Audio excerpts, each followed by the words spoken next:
تو پھر یہ جواب ان کا جھوٹ ہوتا۔ اندازہ کریں مرزا صاحب کی جسارت کا، وہ اللہ کے نبی کی کو جھوٹا ثابت کر رہے ہیں، کس صورت میں؟ اگر وہ زندہ ہوں۔ یہ دیکھیں، بہانوں سے عیسیٰ کی وفات کو ثابت کرنا۔ آپ کو بھی یہ مسئلہ یاد رہے کہ یہ آیت صرف حضرت عیسیٰ کا مکالمہ ہے اپنے رب سے، جب انہوں نے ان سے سوال کیا کہ تم نے یہ شرکی مقولہ کہا تھا قوم کو، انت قلت للناس اتخذونی وأمی الہین، کہ تم مجھے اور میری ماں کو دو معبود بنا لینا، یہ کہا تھا۔ وہ کہیں گے ما قلت لکم، میں کیسے کہہ سکتا ہوں، میں نے یہی نہیں کہا۔ یہ سوال متعین، یہ جواب متعین، اور کچھ بھی نہیں، مگر مرزا صاحب نے یہیں سے یہ ثابت کیا دجل کر کے کہ عیسیٰ علیہ السلام جب تک قوم میں رہے، قوم گمراہ نہیں ہوئی، قوم نہیں بگڑی۔ نبی کا کام دعوت دینا ہے، قوم کا بگاڑ یا گمراہی اس کا کوئی نبی ذمہ دار نہیں ہوتا۔ انک لا تہدی من احببت، سید الرسل خاتم النبیین کو اللہ نے فرمایا کہ ہدایت آپ کے قبضے میں نہیں، تو کیسے کسی دیگر نبی کے قبضے میں ہو سکتی ہے؟ یہ مرزا صاحب کا کذب صریح اور دجل صریح ہے کہ جب تک عیسیٰ رہے قوم گمراہ نہیں ہوئی، کیونکہ خود ان کا اعتراف ہے کہ 30 سال کے اندر اندر قوم گمراہ ہو گئی۔ اصل میں جھوٹ کے کوئی سر پیر نہیں ہوتا۔ بہرحال حضرت عیسیٰ کا محض جوش ٹھہرتا کہ مجھے عیسائیوں کے بگڑنے کی کچھ خبر نہیں تھی۔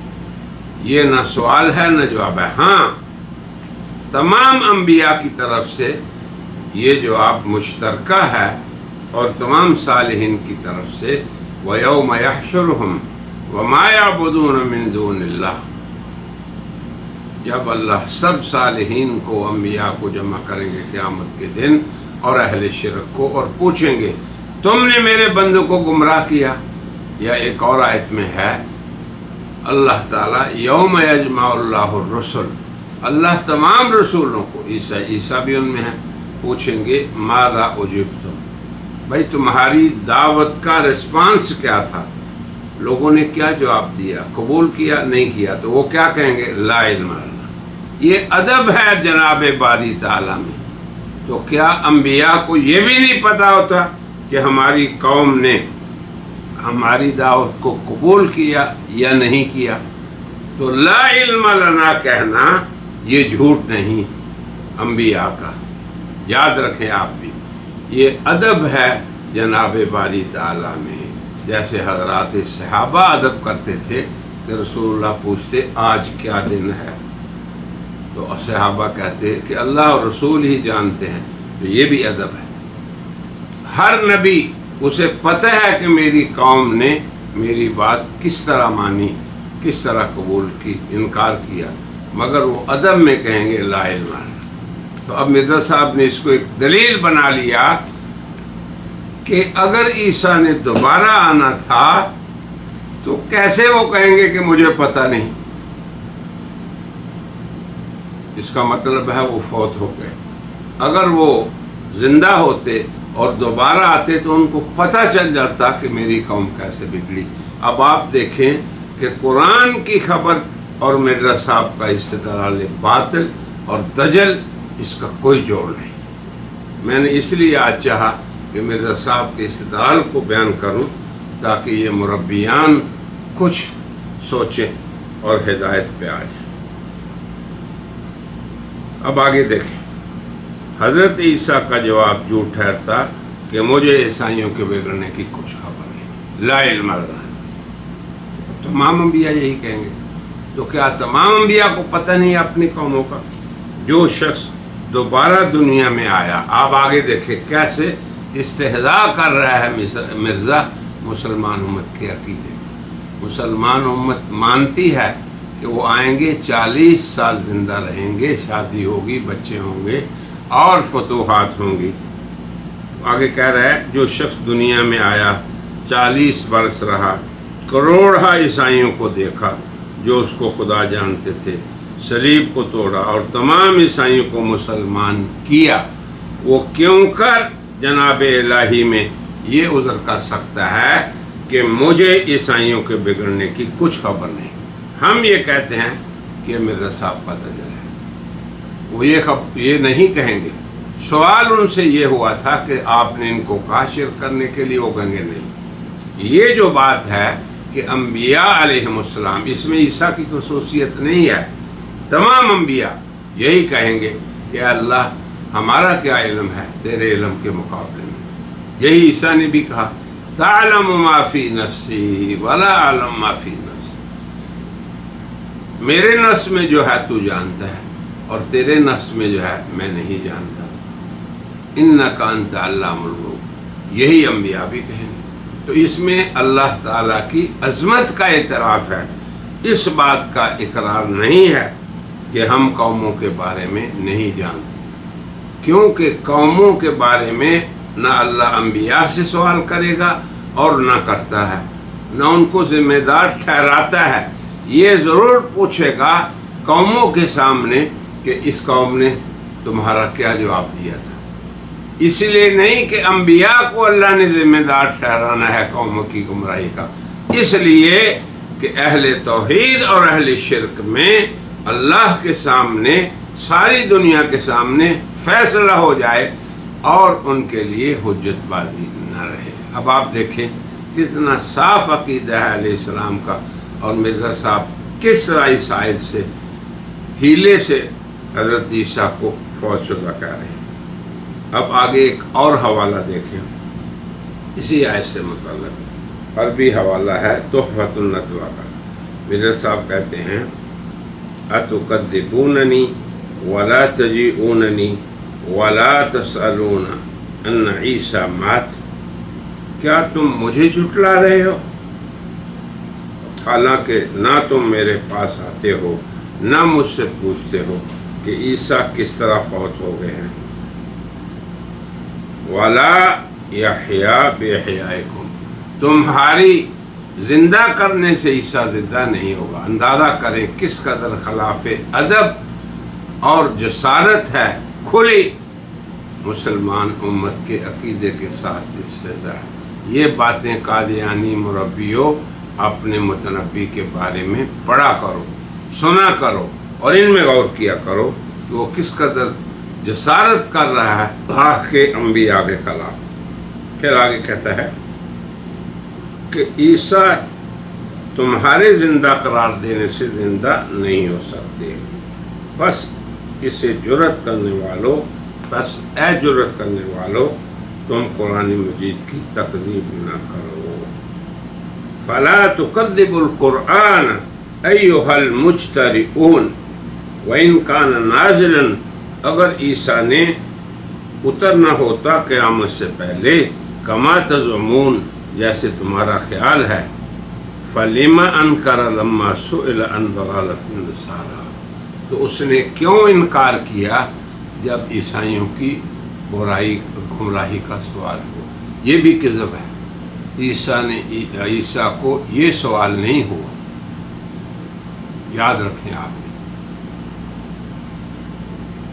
واعتذر، پھر عیسیٰ نے عذر بیان کیا کہ مجھے علم نہیں۔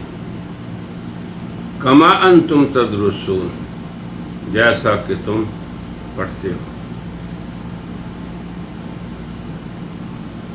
وَلَمْ يَقُلْ إِنِّي أَعْلَمُ مَا أَحْدَثُوا بَعْدِي، اور عیسیٰ نے یہ نہیں کہا کہ مجھے نہیں پتہ میرے بارے میں میرے بعد انہوں نے کیا بدعتیں اختیار کر لی، کیونکہ میں دنیا میں واپس گیا تھا اور میں نے دیکھا تھا کہ وہ کیا کرتے ہیں۔ بس حق تو یہ تھا کہ آپ کہتے اے میرے پروردگار، تیرے اذن سے دوبارہ دنیا میں گیا اور ان میں 40 سال رہا، میں نے انہیں اپنی اور اپنی والدہ کی عبادت کرتے پایا اور وہ اس طریق پر مصر رہے۔ اب دیکھو کہاں افلاطونی ہے کہ قرآن کو مرزا اپنی خواہش کے مطابق استعمال کر رہا ہے۔